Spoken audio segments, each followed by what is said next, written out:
Hello folks, today I'm going to be showing you how you can install some additional storage. Here I have a 2TB SSD, 2.5 inch.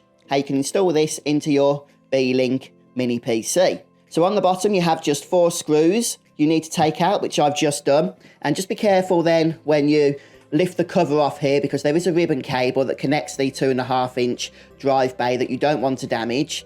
Okay, now you may want to disconnect that, but I'm just going to keep it in place to save time. So here you can see we have the solid state drive that is included with the Beelink Mini PC. This is 500 gigabytes, but I want to add the additional storage here, the additional 2 terabytes, so that I can store movies and TV shows on this for my Plex media server, which is what this is being used for.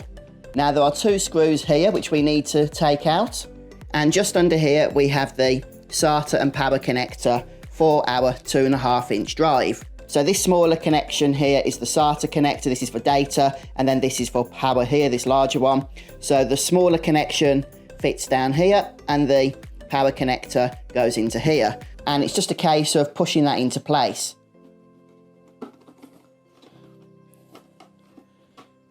It can only go in that one way, which means you're unlikely to make any mistakes there.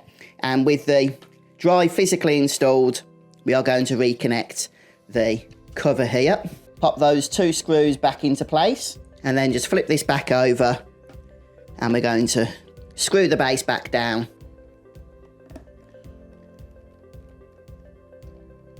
And there we have it. It is actually a really simple upgrade to do, and well worth it in my opinion for the additional storage. The only thing you do need to be careful of is that ribbon cable. You don't want to yank on that or you could do some damage.